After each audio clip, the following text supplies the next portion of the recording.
to what's our third event in our conference series, the Progress Paradox. So it's our great privilege to welcome to Swampmore our two panelists for today. On the right is Noel Ortega. He's the New Economy Working Group Coordinator at the Institute for Policy Studies, and Brian Czech, who is the President for the Center for the Advancement of the Steady State Economy.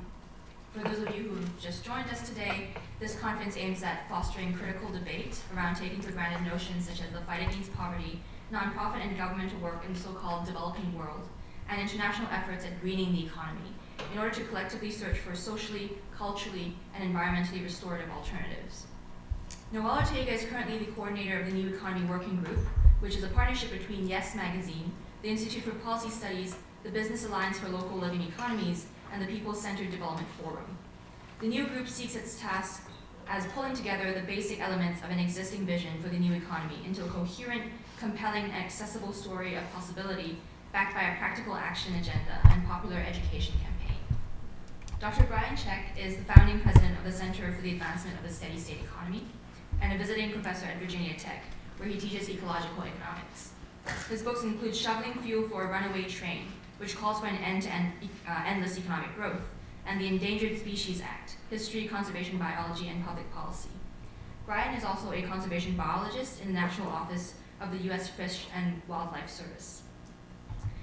So before I invite our panelists to speak to us today on the topic Economics in Crisis, outlining the dimensions of the new economy, I would like to thank all our sponsors for the conference, including the Rollover Fund Grant Committee, the President's Office, the Provost's Office, the Dean's Office, the Office of Multicultural Affairs, the Office of Gender Education, the Political Science Department, and the Latin American Studies Department. One last thing before we begin, Brian is very interested in initiating a Swampmore chapter for the steady state economy, so anyone, especially non-seniors in the audience, who may be interested in spearheading this next year or sometime in the future should speak with Brian after the talk or join us for dinner in room 6 in Sharples. So let us give a warm round of applause to Noel and Brian.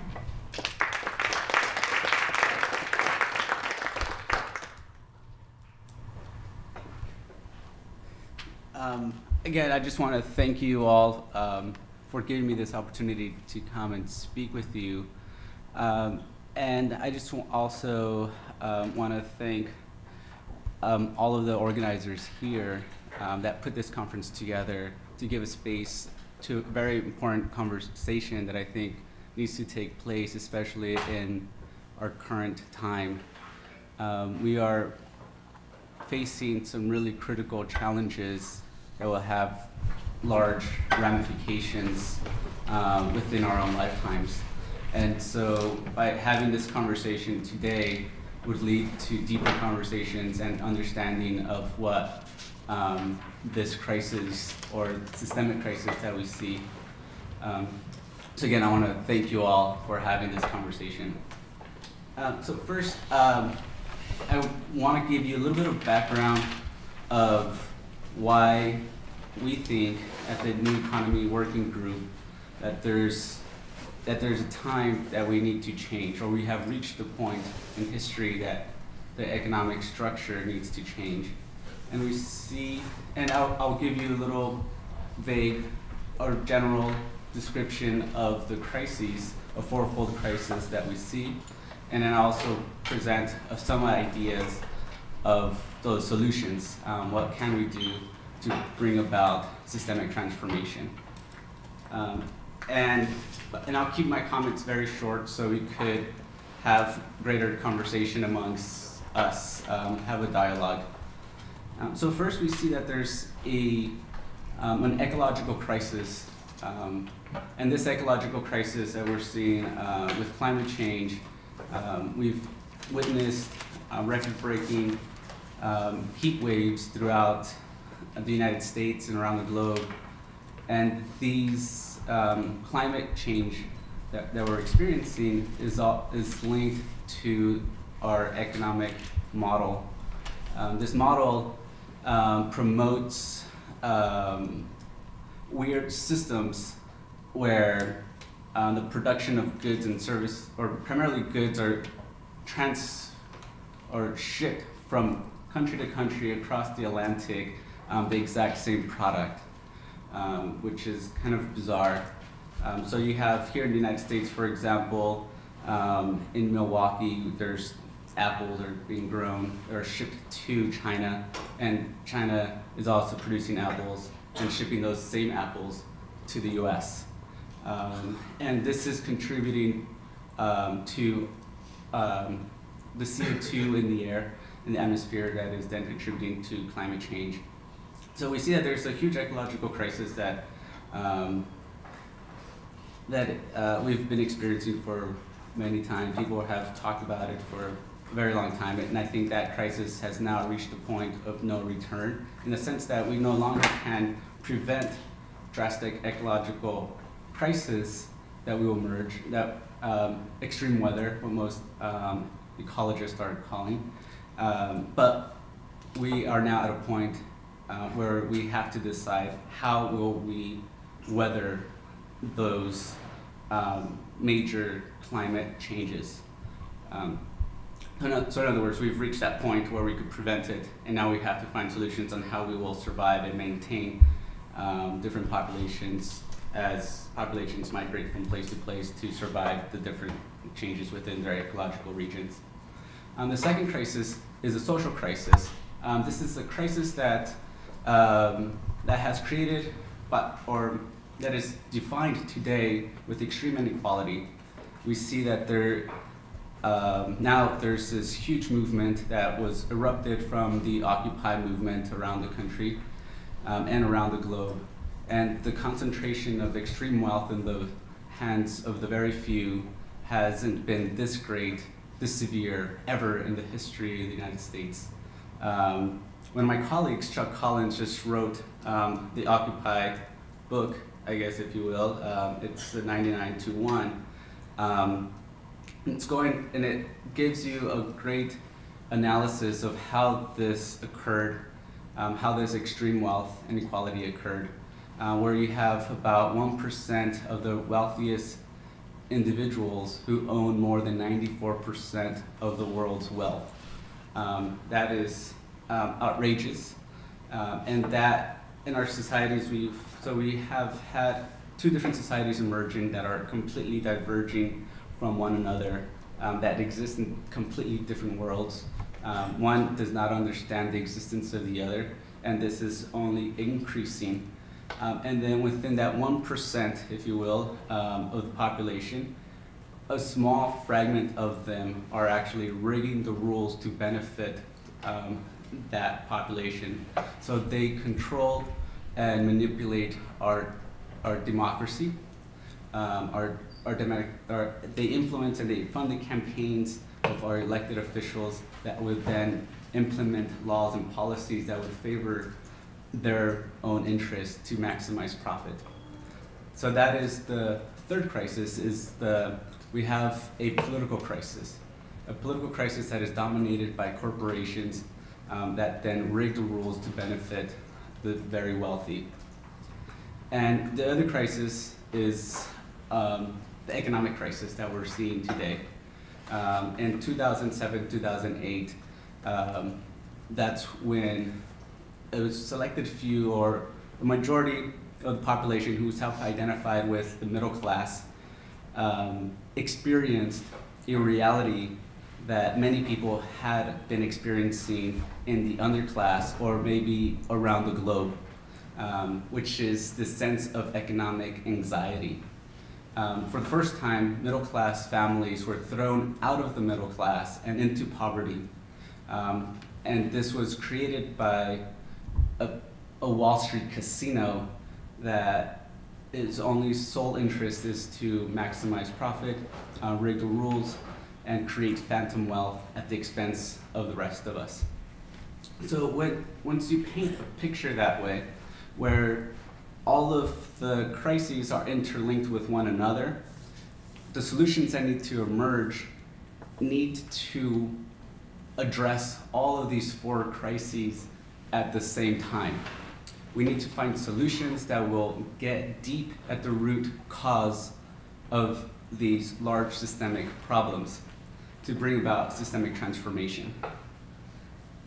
And some of these, so then we need to begin to understand what are the things that we need in an economic system that would then alleviate these problems and bring about a system that we want. And many folks may say, well, it is almost impossible, or there is no alternative to our current economic model. And I would say that thinking that way, thinking that there is no alternative, is probably the most significant goal or achievement that the current dominating class apparatus has achieved. That is instilling the idea in the minds of folks that we cannot begin to imagine a new future. And so we need to break out of that, and we need to imagine that an alternative is possible. We've never had this type of economic system. In fact, our economic system has constantly changed. In the 80s, different economic models were implemented that created the extreme inequality that we're experiencing today. Right after the 1930s, there was also another major set of economic policies that created a more equal society, and so forth. And so you see that there's possibilities of change, and we've already experiencing some of these changes. So some of the pillars that we identify with the New Economy Working Group that can bring about a system, or that we can build an entire system upon, are ecological balance. And so this essentially means that we need to produce at the rate in which our Earth can replenish itself. We also need equitable distribution, which this means essentially bringing up the bottom and bringing down the top, and redistribution of wealth. And we also need to have a real democracy. A democracy that is run by people, real living individuals, and not corporations. And that also means that we need to remove large money influencing our democratic system. And so we need to redefine the value of money to the value of life. We need to focus our power from the global to the local. We need to redefine the ethic from externalizing cost to embracing responsibility. And the primary purpose of growing the financial futures of the few to enhance the wealth and well-being of everyone. And this transformative strategy can be achieved once we begin to change the cultural story of what created it. We need to change the dialogue, the conversations that we have, similar as here, exploring alternative systems and also critiquing the current models to try to identify what models would work for us. We also have to this economic model needs to come from the bottom up. From the local regions, local folks know exactly what works for their own community. And this then can influence the regional communities, and we could create real economic models that work for people on the planet. And we would also need to change the rules of the system that would favor and enhance that local governance. And so we think that there's 7 different pressure points, if you will, that can bring about systemic transformation. And we group these in action clusters. These action clusters, if enough work, enough energy is put into these action clusters, they will bring about systemic transformation. The first one is re-identifying the indicators that we use to measure economic progress, moving away from GDP, the gross domestic product, to other indicators of well-being, of happiness, and that actually measure the things that we really want, instead of measuring economic gains that do not necessarily explain the economic conditions of any given country. GDP only measures really the rate at which our landfills grow, since it's based on a growth model. And we also have to redefine the way money is produced, allocated, and distributed. and who gets to create money. Right now, the Federal Reserve has the authority to create money. They could essentially just push a button and print more money. But this money essentially goes to Wall Street and Wall Street banks, which then gamble it away and create economic crises that we've experienced. We also need to redefine and create shared prosperity. And this essentially means that we need to redistribute income and ownership to achieve an equitable distribution of power and real wealth. Equitable societies tend to be healthier, happier, and more democratic. And there's tons of books already written on this. There's this really great book written by some economist it's called The Spirit Level, which they quantify the level of more equal societies and how happy they are. We also need to have living enterprises. These living enterprises will essentially redistribute the way we produce and manufacture goods that will be locally rooted, and essentially supporting new innovative worker ownership models or cooperatives. These type of cooperatives are already in existence. There's one in Cleveland that's being developed. They will have one of the largest hydroponic greenhouses in the country, where they'll be able to produce over 3 million heads of lettuce a year. And there's also a laundry facility that is anchored to the university in Cleveland that essentially does all the laundry for that hospital. And this model, these cooperative models are not new. They've been around for a very long time. In Mondragon, Spain, they have the largest cooperative there, where it employs about 100,000 members. So we're thinking of replicating that type of model here in the United States and improving it. There's also approaches to this in Detroit, and DC, in California. And so these models are already in existence. They're being developed. And the last point that I will leave you with is we also need to change the global rules. So taking away the authority of governing the economic models or the economic regimes of the globe from the World Trade Organization or the World Bank or the IMF, the International Monetary Fund. They currently control and dominate all commerce around the globe. And so we need to move that authority away from those groups that tend to favor and benefit only wealthy countries to an institution that is a little bit more democratic, which is the United Nations. And so we could kind of reform the United Nations to support these type of transition models that would then favor the local. And yeah, so I will leave it at that, and I will be happy to answer any questions that you may have I could elaborate on any of this.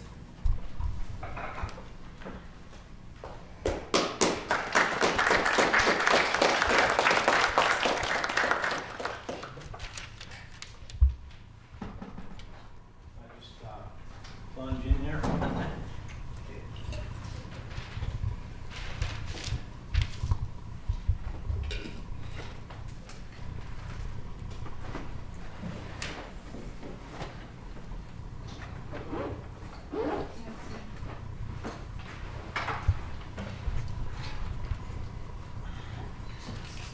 Steady state economy. If there's one phrase that you remember from my talk, I don't want to say for the whole week, but that would be impolite, but at least for my talk, steady state economy. Please remember that. I believe that comprises much of the answer to you know, as Noel mentions, we have to find a different model. And when someone asks you, what is that model called? I submit to you that steady state economy is the single best answer to describe the alternative to a model, the primary flaw of which is a theory of perpetual economic growth. I brought a handful of slides. Lately, I started rethinking whether to even use any slides, and I think I'm going to try to do a little bit of a balance of both, but I wanted to really try to connect. Let me actually backtrack a bit and first say thank you very much for the opportunity to speak here, Mary Jean and your colleagues.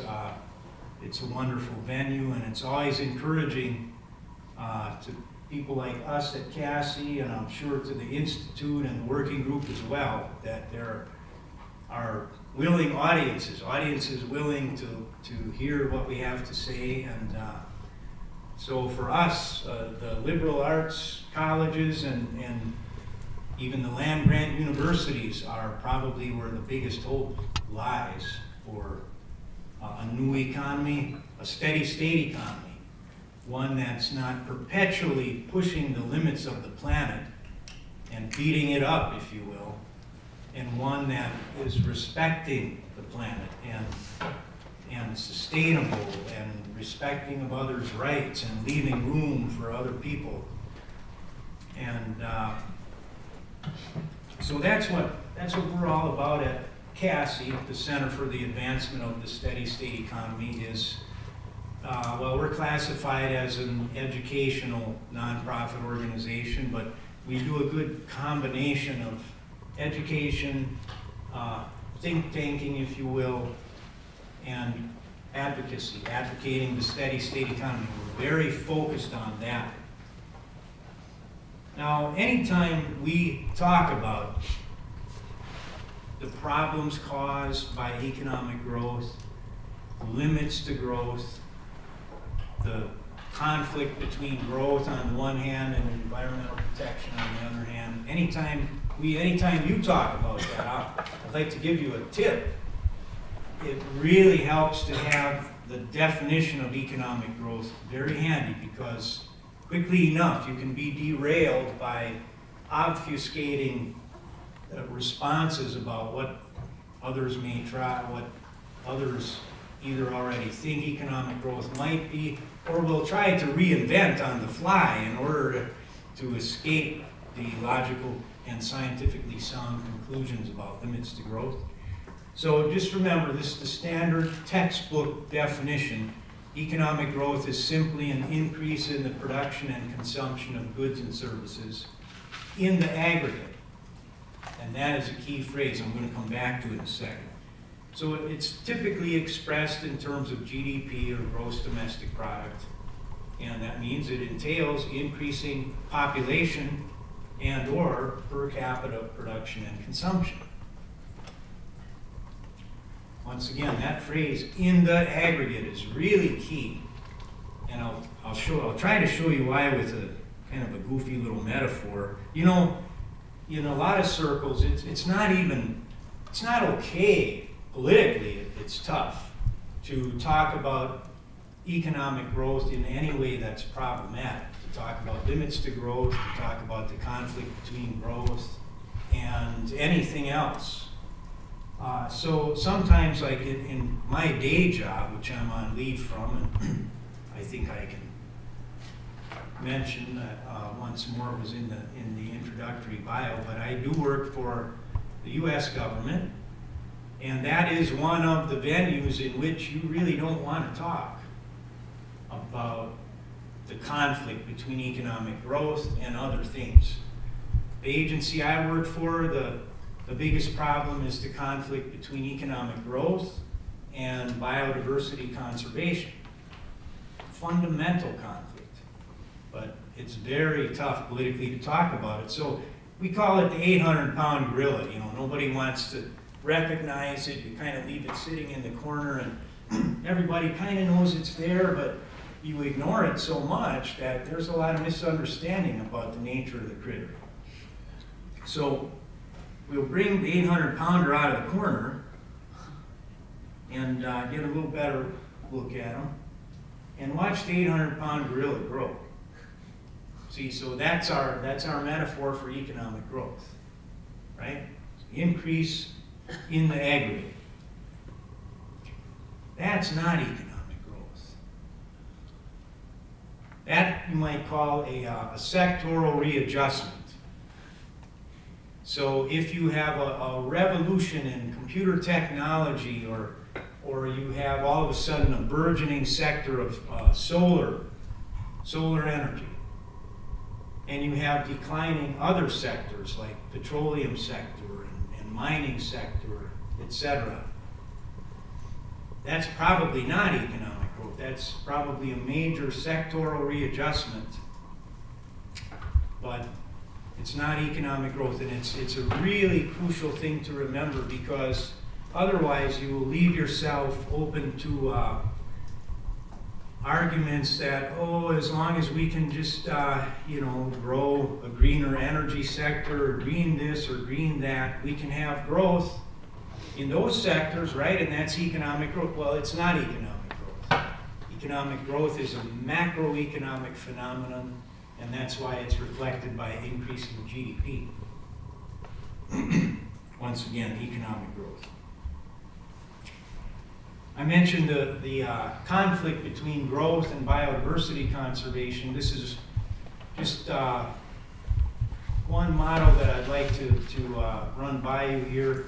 You know, we see that as the economy grows, once again indicated by GDP, you see it growing there in sigmoid fashion toward its carrying capacity, designated by the symbol K.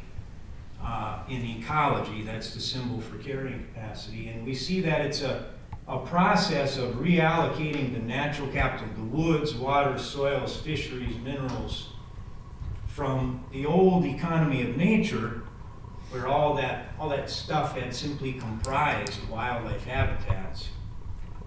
And it's being reallocated to the other side of the sigmoid curve there, if you will, to the human economy, where that natural capital is transformed into producer and consumer of goods and services, as well as waste.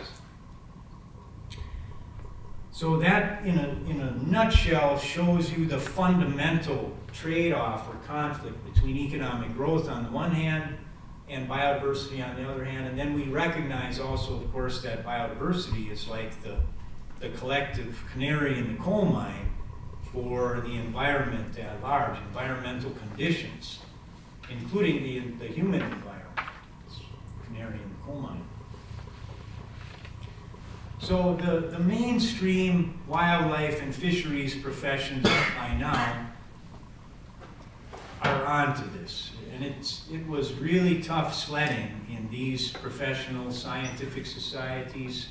For example, the Wildlife Society, which publishes the trade journal, the Bulletin, the American Fisheries Society, but both of these have dealt extensively by now and very much concur that despite all the rhetoric that there is no conflict between growing the economy and protecting the environment, we do finally have scientific professional societies that have taken positions that describe just exactly why there's a fundamental conflict between growth and conservation. So that's a very quick summary of why, from the ecological or environmental angle, we need a steady state economy. Because if you're serious about conserving enough natural capital I'm sorry, I don't think, do we need this or not? I forgot to turn this on, but you already have one on here. Is that working for you? Okay. So, you know, if you're serious about biodiversity conservation, then we need to maintain enough natural capital allocated to that biodiversity and not transform it all into human economic constructs. Now you might say, well, what about technological progress? And that's sort of the stock question. posed by both legitimately and illegitimately from pro-growth interests. And it's a long story, so I'm not going to go through the whole thing. It's something I've studied at great length. I'm going to reference you to one paper that describes why you can't reconcile those two fundamentally conflicting goals via technological progress. It's also in my upcoming book, Supply Shock. Don't everybody leave yet. The one thing that'll come to mind if you have a physical science or natural sciences background in general, well, what do you mean we can continue to reconcile those two goals with technological progress? That's like saying there's no limit to economic growth. But if you've studied at any level the first two laws of thermodynamics, of course there's a limit to growth on a finite planet. You know, here's the way to dismiss that notion of perpetual economic growth in mathematical terms. All you have to point out is that to say that there's no limit to economic growth on a finite landmass like Earth is precisely mathematically equivalent to saying that you can have the current economy, make it a steady state economy of $70 trillion, global economy, on a perpetually diminishing landmass. It's mathematically the exact same relationship. So that you could have a $70 trillion global economy eventually stuffed underneath this podium here, leaving the rest of the world as a designated wilderness area. It's ludicrous, right? And it's mathematically precisely as ludicrous as claiming that there is no limit to growth on a finite planet. And that the limits redound to the laws of thermodynamics. But real quickly, I do want to give you a thumbnail sketch of the findings about why you can't reconcile growth and environmental protection with technological progress. This slide geared heavily toward physics for a talk at the Princeton Plasma Physics Lab where they're developing stellarators and so forth. And it's part of the effort to have perpetual growth. But in any event, you know, you say, well, what's the source of technological progress? Nobody will argue about that. We all agree. Of course, it's research and development, or R&D. The problem is it hasn't been looked into deeply enough in like science and policy technology circles in Washington, D.C., for example. Where does the R&D come from? I mean, everybody, it seems to be the idea that we blindly find pockets of money to invest in R&D, and then we can raise the bar for further growth, and then also somehow reconcile that to the environmental protection. Well, let's dig a little deeper. You have to have profits, or in more generic terms, economic surplus. But at the corporate level, corporations conduct about 76% of R&D in the U.S. So you have to have profits. Why? Because first you have to pay off the factors of production, the land, labor, the capital, the rents, depreciation, the wages. You pay those off, and then what you have left, you can invest after your corporate tour to Scottsdale, Arizona, or whatever. Then you can spend some on research and development. Okay, so far so good, except that economists of all ilks, including Schumpeter up there, have described exactly why profits dry up. It's a fundamental rule in economics. They dry up in competitive economies, except for who? They dry up except for the firms that develop or maintain some type of competitive advantage over the others, right? So you say to yourself, well, how do they do that? And the stock answer is R&D. So we're trapped in this catch-22 now, where you need the R&D to maintain the profits, but you need the profits to maintain the R&D. So there's a logical problem so far with the basic understanding of the relationship of competition, research and development, and raising the bar for economic growth. So is there something missing here? That was the question. Yeah, like I say, to cut to the chase, there is something that engages, that I should say disengages us from that catch-22 and allows both of those processes to continue. It's called economies of scale. And actually, Noel alluded to economies of scale a bit with the hydroponic farming and a few other, economies of scale are it is a wonderful phenomenon. That's economies of scale too. It's not as green of a version, but that's basically what economies of scale means. It means the increased efficiency that comes along simply with expanding the size of the operation. So these are the conclusions, and once again, I ask you if you're really interested in this topic, which really is sort of like the $11 million technical question in the limits to growth business. But these are the conclusions of this part of the talk. Economic growth requires technological progress, of course, but technological progress requires economic growth. So reflecting that catch-22, you could also use the metaphor of the chicken and egg. What came first? So there's sort of here running a chicken-egg spiral. And what came first? Well, it doesn't really matter so much. We know if you want more chickens and more eggs, you need more eggs and more chickens. Some things are like that, and some things are virtuous spirals, positive feedbacks. In this case, that whole thing is kept afloat for the time being until the thermodynamic fruits are no longer frightening, and we've used them up. Then you hit, if you want to call it this, the limits to growth. Now we recognize that there are astronomical and atmospheric limits or influences on long-run absolute limits to growth as well.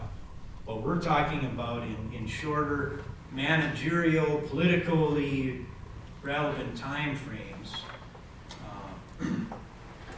So that's why there's no reconciling that trade-off between growth and biodiversity conservation and environmental protection. But nevertheless, well, not nevertheless, but rather that I think helps describe why we need the natural sciences for steady state economics. You have to have laws of thermodynamics and basic principles of ecology to recognize limits, to describe rigorously limits to growth, etc. Otherwise, you get dominating the dialogue on these topics, award-winning economists making statements like natural resources originate from the mine, not the ground, and therefore are not depleted. I've been around the block a lot of times now, and it's always hard to, some people believe wholeheartedly in this, like a faith, And in a lot of audiences that I speak to, people just laugh it off too. And for me, unless the audience is very expressive, it's hard for me to tell where everybody's coming. Here, I think you folks are smart enough where you recognize the thinness of the logic behind such a statement. I put Robert Bradley's photo there, not to poke too much fun of him. I mean, he's a good-looking guy. He looks like a nice guy, right? yeah, nice, respectable guy and all that. It's not all his fault, you know. There's a whole, well, let's see, I think that was, how did this kind of thing happen? How does it get to the point in history where we have people winning awards to utter such pap? Well, you know, there's a whole history of political economy behind it. Here's part of it, you know, and this corruption of economics in general, not even just pertaining specifically to growth. It does have a growth angle. This is something that I wrote about in a paper in ecological economics. But anyway, Mason Gaffney wrote a book about the corruption of economics. You know, and there have been many episodes in the corruption of economics. But one prominent one that tends to get overlooked is Henry George writes the book Progress and Poverty in 1879. It's a huge seller. By some accounts, selling more nonfiction copies than any book than any other until 1911. It pits him against the land barons, which were at their all-time high the last 2 decades of the 19th century in the United States. Pits him against them because he proposes what they call the single tax on land. Basically, George would have, you could say, socialized land. Right? Meanwhile, the tax code is just being developed at that point in history. And American economics departments at colleges and universities they're being invented at that time. John D. Rockefeller establishes the University of Chicago, the Chicago School becoming the bastion of neoclassical economics going forward. Things like that are happening. And this is where we bring this into the issue at hand in this talk about limits to growth and so forth, is to remind us that, you know, in a conventional textbook, it'll tell you that production is a function of capital and labor. If you study much classical economics history, you know that classical economists talked all the time about land, labor, and capital. Remember, those are the 3 basic factors of production. So what happened to land? All of a sudden now it's all down to capital and labor. Well, it's this episode in the corruption of economics that explains from a historical political standpoint that more than anything else. A way to evade the single tax on land, which was politically extremely explosive, one of the roots of the progressive movement and the populist movement, was to lead theoretically, which is why this part was so important, by denigrating land as a distinct factor of production. And this leads right into the notion of perpetual growth via technological progress. Oh yeah, so there's that article in Econ. It'll be chapter 4 in supply shock. Hope I don't sound like a book peddler. That's the last time I think I'll mention supply shock. I might mention shoveling fuel for a runaway train yet, since I did bring 2 copies that I'd like to shed before I get the train back. You might not want to let me on with a book like that. So this is one of the reasons, you know, this corruption of economics, and in any event, the ecological embarrassment of it is one of the reasons that ecological economics sprang up in academia to begin with. And it is based on laws of thermo and principles of ecology, and the grandfather, if you will, of it is Herman Bailey. We don't deny that there's a circular flow of money between businesses and households in ecological economics, but we put it in some context, like that planet Earth, which makes it much easier to recognize some of the relationships among these things, like natural capital and pollution and waste heat and carrying capacity for the economy on a planet. So that's ecological economics. Now just plug in, it says. Well, I'm almost done, I think. Optimal scale. You know, that can be, GDP is useful for thinking about the issue of scale, at least. It tells you the size of the economy. And as Noel pointed out, it tells you very little.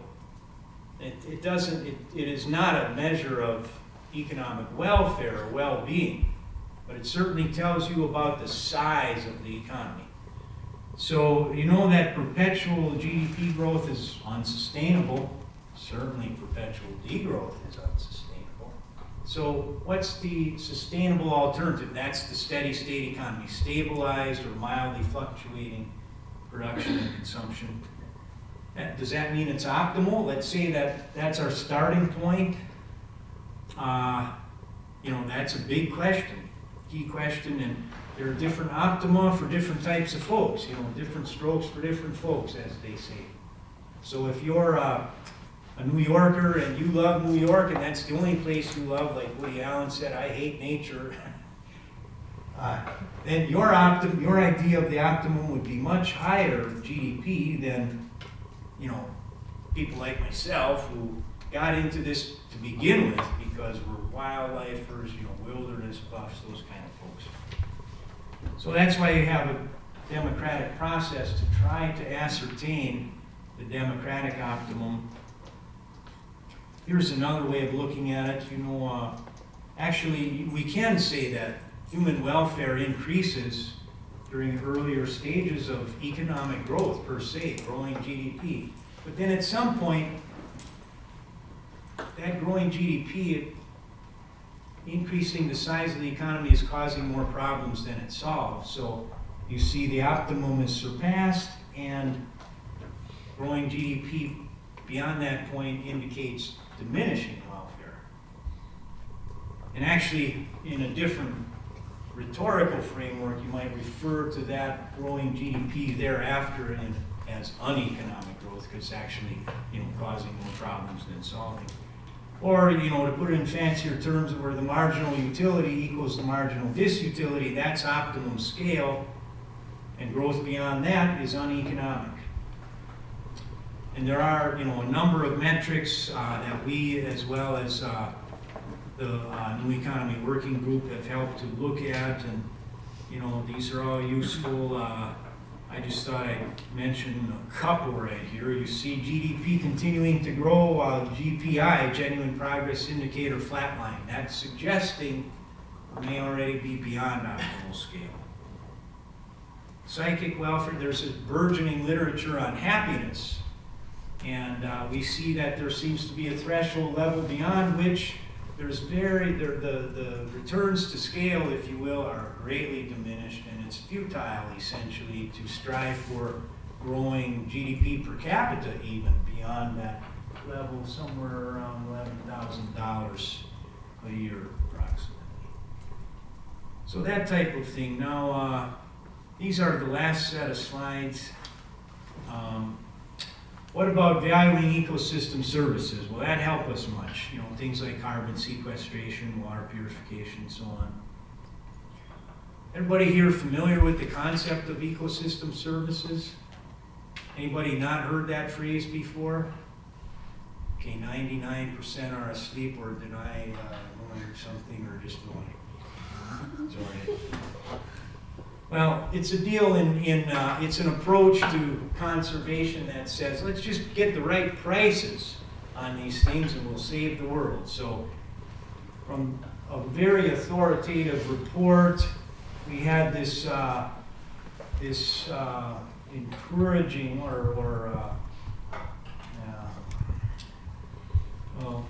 this very enamored reflection that one of the most rapidly growing markets related to the ecosystem is carbon market, blah, blah, blah, 44 billion. So they're celebrating this rapid growth in these markets for ecosystem services. We have a problem with that, Cassie, because, you know, we realize that the basics of supply and demand are legitimate. Higher price, caterers, paribus, sorry, will cause the supplier to bring more to market, will motivate the supplier to bring more to market. And of course you have a demand curve, and the intersection will reflect your price at equilibrium. Well, we're going to forget about the demand curve for a moment, because what we see as a fallacious component of this approach of ecological microeconomics is it lacks an appropriate theory of money, which I call the trophic theory of money, and that's in my book, Shoveling Fuel for a Runaway Train, the one I'd like to peddle the last 2 copies of while I'm here. But it's the upshot of that is you can't have a human economy, just like you can't have an economy of nature, without surplus at the productive layer, the agricultural and extractive sectors that free the hands for the division of labor and that make money a meaningful concept. And actually the recognition of this, not in these ecological terms, but in other terms, goes way back to 1760s France and the Tableau économique by Francois Quesnay. And classical economists got this as well. You don't have a real monetary sector growing unless you have a real sector growing as well. So there are limits to real money, just like real, in other words, non-inflated money. You can have inflation forever. That's not really any fun. And this points then to this thing we call the trophic conundrum, because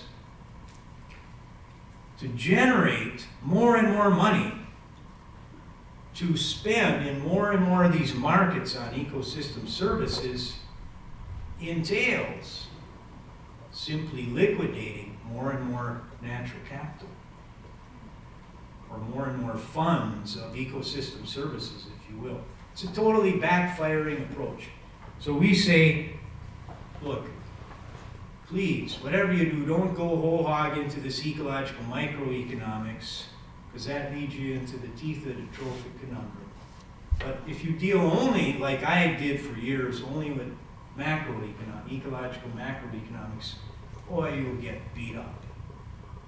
If you only ever talk about limits to growth and blah, blah. So try to combine the two. They're sort of like 2 tracks for a more sustainable train. And then all this has implications for international diplomacy. There's a thing that we've started calling steady statesmanship, and since I've taken up too much time, I'm just going to point out that there are venues where steady statesmanship is a promising practice, and where things like the ecological footprint is a promising method of diplomacy.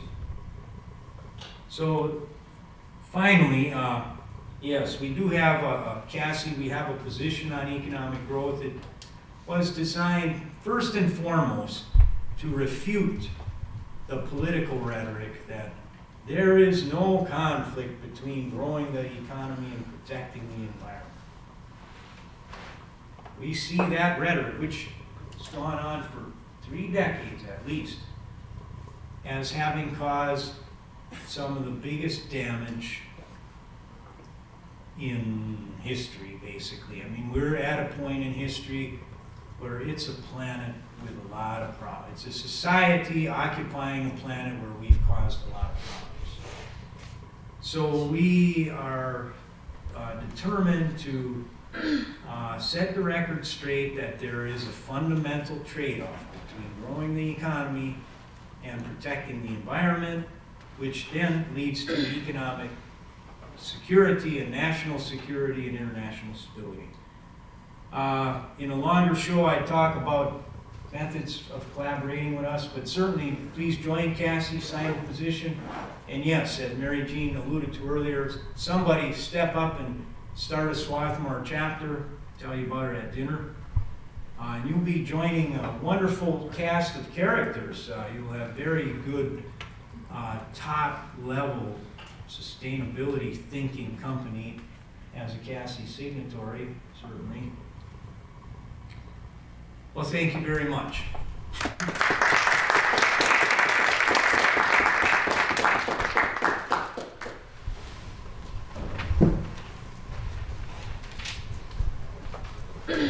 So I guess we can do around 10 to 15 minutes of questions. So if anyone wants to start I have a question about the. So I may have misunderstood you on this one. So you said there are these physical limits to economic growth, and you seem to have proven that with a equals mc squared equation. That there, I don't know which way it was going. That the economy requires mass, and there's a finite amount of energy, or vice versa. That the economy requires energy, and there's a finite amount of mass. So economic growth is growth obviously, but it's not growth in terms of quantity or mass. It's growth in value, which is something very subjective, right? So you can, for example, today have an iPhone that I know requires surprisingly much natural resources in production, but certainly not as much as I don't know, something similarly valued 100 years ago that would have required a ton of steel or something like that. So I feel like there is a possibility that with less resources you can produce more value as subjectively measured. And in that sense, economic growth doesn't seem to be bound by finite resources on this planet, right? Well, I would say wrong. You're right, certainly are right about a few key facts. One of which is that you can have a growing output per unit input. That's the growing efficiency part, right? And you can get that via technological progress. But there has never been a significant period in the development of national or global economies where you have been able to produce more without using more natural capital. You can do it more efficiently, but not without using more and more. That's what the whole economies of scale connection comes down to. There's a phenomenon that goes back to classical economics called Jevons paradox. That was a one sector example of this. The British economist William Stanley Jevons described in a tract called The Coal Question in 1869, how despite how the English were becoming more and more efficient in the extraction and the use of coal every year, which is what you're talking about, getting more and more efficient. Nevertheless, they're using more and more coal every year. And so they call this Jevons paradox. What I described as a macroeconomic, actually not so paradoxical relationship among the factors of production and technological progress. So one more thing about, yeah, you could say, well, we can somehow have increasing value without using more and more stuff. There is a concept we call development in ecological economics that is not a quantitative process. So the idea in a steady state economy is to have development without growth. But we have to remember that value in economic terms, value equals what? Price times quantity. It is at its core an issue of volume, and the subjective part, you can't have more and more of anything, frankly, without having more and more materials to produce it. Even ideas, you have to have more and more phosphorus, caeteris paribus, to have more ideas to produce the technological progress to increase the value of goods and services. It is the, as I mentioned before, sort of the $11 million technical question about limits to growth. I'd urge you to read some books and articles on it. Shoveling fuel for a runaway train, I'll make a pitch for that one. I'll even give you a copy maybe if you're going to read it, if you're serious about studying this material. So can I follow up? So across the same product, I see how that's efficiency is very limited. But that says, look at, for example, something computer processors or something like that. They, I think, would across different generations require similar resources in production. But some are 10 times as fast as others, and they're 10 times as much work.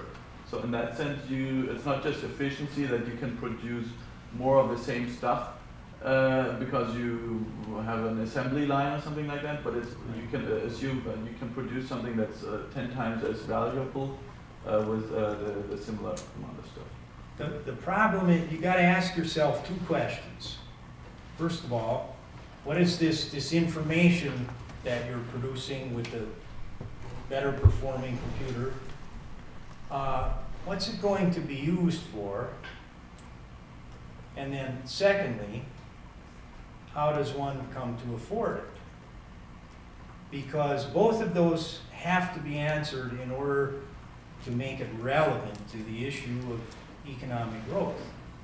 It's got to be useful. It's got to get past the invisible hand, if you will, of the market. Somebody's got to buy it. And who buys it? Well, it happens to be the regular old sectors. It's agriculture. It's extractive industries. It's manufacturing, from the heaviest to the lightest, even in computer chip manufacturing. And it's also heavy, ecologically heavy service sectors like transportation. So, you know, somebody's got to find that information useful in the real economy. It just, you don't get information for information's sake. Somebody's got to, there's got to be more agro-extractive surplus. Remember the trophic structure of the human economy. There's got to be more surplus there to free the hands for the division of labor into computer technology development. Okay, that's one thing. Then on the other side of that same transactional coin, sort of, somebody has to afford. They've got to be able to afford that information from you. And how do they do that? Well, once again, that trophic structure answers that through enough agro-extractive surplus that generates the money to acquire that information.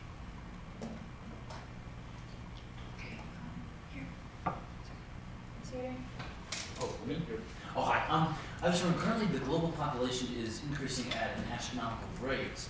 And yet, in order to have a stable state economy, we would probably have to have rates of consumption be approximately the same from one generation to the next. How do we satisfy that issue? Well, if you read our position on economic growth that these folks sign and so forth, and organizations endorse, clearly we can't point to a country that's mired in widespread poverty to say you're going to start the steady state economy there, and then when you establish it, then we'll do it here. It's got to start with the wealthiest countries. It says that right in our position statement, which I'd really like folks to get a chance to look at and sign, if you agree. It's in the back in that little vestibule back there, and I have an extra one up here too. That's the short answer. And then through international diplomacy along those lines. This Rio +20 conference coming up in a few months in Brazil is going to be one more chance in the UN forum to say, rich countries, you start with the dampening down of that consumption, per capita consumption at least, please. And then, you know, we allow actual economic growth in poverty-stricken countries. Another question? Liza? Okay. From studying economics, I have the understanding that economic theory or economics in general is aware of the environmental consequences of production and growth and economic growth. They call it negative externalities. And economics has proposed several ways of combating the problem. But I recognize that there's a tension in, looking to the system or the structures that have produced the problem to solve them. But is it possible that what we are seeing is a policy failure rather than a failure of economic theory itself? In this regard, shouldn't we be looking at effective ways of enacting policies rather than radically revising economic theory?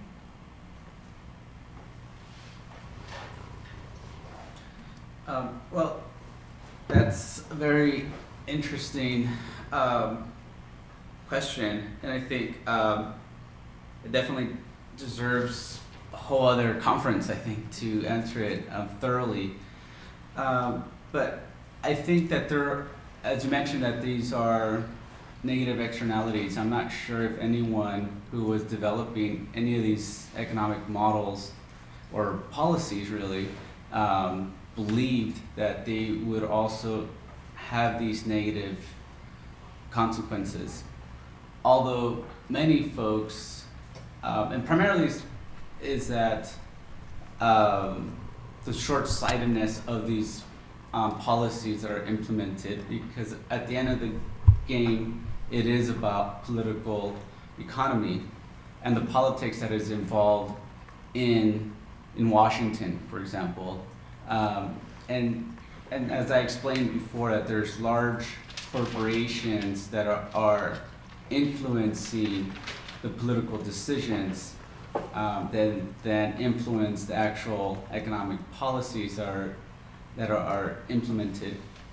And so that there is that relationship there. And so for some folks, the end goal is to implement policies that would then favor the corporations and or states, if you're looking at economic models or policies between and within states, nation states. And so that's, so there is that goal. And I think primarily is that the goal that these models or these policies were trying to achieve was to increase profits and above human rights or the rights of Mother Earth. And so we need to go back and look at those same policies and rewrite them in a way that would put at the center of those policies Mother Earth or the rights of nature and essentially people, and how can we sustain those things. And I think it's that there is that dominance. It's very difficult. In fact, there's tons of really awesome pieces of legislation within Congress currently just floating around. No one passes them. I could write the best piece of legislation. Any of you could write your perfect, ideal legislation, but you need to get the political will and the political power to actually implement those. And currently, it's almost impossible to have best ideas out there. We saw what happened with our healthcare bill. The healthcare legislation led to a really mediocre system. And also before that, you look at the bailout. We were in a time of crisis, and that piece of legislation was pushed without any real critical thinking behind it. And now most of that money is in the hands of large corporations. You even go a little bit further beyond that, and you look at right after 9/11. I mean, we implemented the Patriot Act, which drastically violated all of our civil liberties. Anyhow, so what I'm saying is that there is a system that is in place that makes it very difficult to implement really great policies. And yes, there's enormous amounts of economic models and theories out there that can drastically change. But I think what needs to occur, the only way that can occur, if it is true that these corporations are dominating our political system, is that it needs to occur from the bottom up. One area that many people tend to focus when trying to think about implementing policies is at the national level. We need to rethink the way we think about government and think about it more on the local level.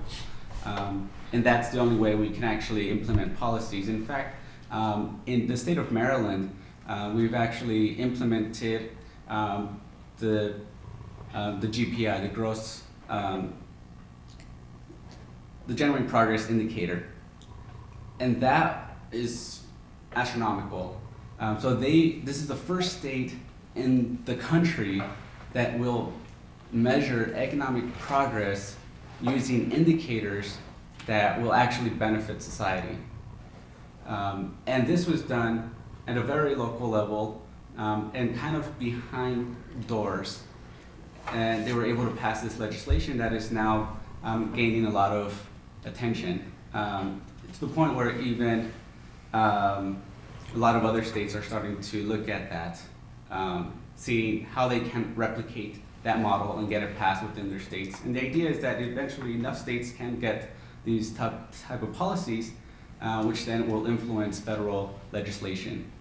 And for example, there's also ways to create state-owned banks. There's only one state-owned bank in the entire country, and that's the Bank of North Dakota. They have the authority to create money and allocate money, and it's owned by the state. That was in 1919. It was implemented then, and it still exists. And now other states are starting to create their own state-owned banks. And the state of Oregon is really close. California is looking into it. Washington, D.C. has actually started an investigative committee to try to figure out if they can actually implement one. So this debate is now reaching at a very national level. Folks are starting to ask, hey, why not control the creation and allocation of money? Excuse me? Sorry, so the point is that there is definitely ways to get policy that would then benefit the majority of the population from a bottom-up strategy. Yeah, okay, I'll throw in a couple of quick things. The internalizing externalities, that's actually what I was talking about with the trophic conundrum. You can't solve the scale problem through a series of microeconomics. You really have to deal with both. And the level of governance, by the way, at which you deal with the scale problem is not limited to national government. National government is extremely important in terms of fiscal, monetary, and trade policy. Those are categories of macroeconomic policy where levers and buttons galore are set for 3.2% GDP growth. Tax codes, budgets, interest rates, trade policies, all of those can be gradually ratcheted toward a more sustainable, steady state economy. But you got to put the horse before the cart, which is a paradigm shift away from growth as the end all to a sustainable, steady state economy for your kids and grandkids' sake. Another question? I'm wondering if both of you could speak a little bit more about an issue which I heard coming up in both of your responses to the last question, which is, what do you think for activists and advocates should be the relationship between building alternative economies here and now that we know can already exist, and building those alternative economies in the communities, and then confronting the structures of power on a state level or a national or international level that are currently leading the economy writ large towards, ecological and economic destruction. So that sort of dialectic between, not dialectic, excuse me, but the sort of contradiction between, building the alternatives versus confronting power as it exists now. That's an excellent question. And you couldn't ask in a more better time. In fact, there's this week, from the 9th to the 15th of April, there's this massive trainings that are occurring that is called the 99% Spring, and that's and the folks, there's about somewhere around 100 different organizations from all over the world that are coming together to train over 100,000 people across the country to do exactly what you've said. How can we confront the power at B, and how can we begin to create an economic system from the bottom up? And so I encourage all of you all to visit the website and look for different trainings that will be occurring within this area. In fact, I was looking there last night on the website, and there's about 20 different trainings occurring within that time period. And if you can't join one of those trainings, I think conversations like this can then lead to thinking and figuring out what works best for your own community. I spend a lot of time traveling throughout the United States, visiting different campuses that are actually creating new economic models. And some of these folks are focusing on the food system. So they're creating local, organic, sustainable agriculture, which then they sell that back to their university. And so that creates a little economic system which kind of directly undermines the industrialization of our agricultural system. And in a way, it solves two equations. One is the equation of obesity, our health problems, and it also localizes the economy and recirculates the money within the local regions, and it's completely ecological. And I think it's having conversations like this on a regular basis, trying to understand what and who controls these decisions is one way to kind of engage that. If there's a local Occupy chapter or park, or if any of you folks participate in those, I would recommend to continue engaging in those type of groups, and also starting different reading groups to read different books that talk about this. This is one great book that I think you could all start with. Gus Beth, as was mentioned, I work with him on a regular basis. He's coming out with a book in September. Gus Beth, for those that don't know him, he was the dean at the Yale School of Environmental Studies and Forestry, and now is a professor at the Vermont Law School. He's coming out with a book pretty soon. David Korten, he was a dean or a professor at Harvard Business School, is now kind of transitioned his entire focus on how he's thinking about economic development. He also has a really good book out there, and Gar Alperovitz, who's coming out with a book right now as well. He's a professor at Maryland University, who's really thinking about systemic transformation. So I encourage having those reading groups to try to figure out what works best for your local community. Brian, want to It's a add? very good response.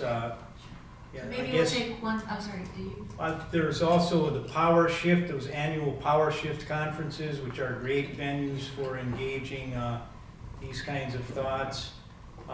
Cassie, I guess I got to make a pitch for our upcoming book called Enough is Enough, which is kind of a nice mix of building alternative economies here and now and confronting the existing power structures like the Fed, where we want to gradually get rid of the fractional reserve system and replace that with fee service banking, for example. So yeah, I think it's an iterative process. Okay, one last question. Sure. Oh, hi. I've heard predictions that if our society as a whole does not begin to slash carbon emissions by the year 2015, we would risk passing a tipping point in which we would enter into our catastrophe with climate change. What are your thoughts on implementing solutions that would allow us to do that within such a short time window? Is this directed to To both of you. both of us? Dang, thought I'd get the last word. Well, to me, Climate stability is one of a complex, a huge and growing complex of environmental catastrophe, all of which, or the attempts to treat any of which, are basically an exercise in futility, as long as the overriding domestic and international policy goal is economic growth. In the case of carbon emissions, well, 90% fossil fuel economy, greenhouse gas emissions, it's a no-brainer. Climate, that anthropogenic forcing of the climate is a pure mathematical function, a strong function of economic growth. The replacements for fossil fuels are, I rarely make predictions, I'm not making a quantitative prediction, but I concur with the peak oilers, the Charlie Halls of the world, and so on, that we've harvested the low-hanging thermodynamic fruits by tapping into that utmost of transportation fuels from down under, if you will, the petroleum, and also coal deposits for electric, generating electric energy. So I don't put much stock in the calls for, so-called green growth. If we try to transition to an entirely non-fossil fueled economy, we would have to double down on the efforts in steady statesmanship to get society accepting, in fact, you might say steady statesmanship on steroids, because we probably have to get buy-in first for an significant episode of degrowth, then to a sustainable steady state. So that's the answer in a nutshell. It really is a matter of macroeconomic policy and political economy that challenges the best and brightest of folks like the Swarthmore students and the Oxford students to be, and et cetera. Yeah, I think, I would agree with that, the efforts that we're doing today, that we're having today, need to increase drastically. And a lot of it is disinformation and misinformation, basic ignorance of the crisis that we're witnessing. Okay, so thank you very much for coming, and let us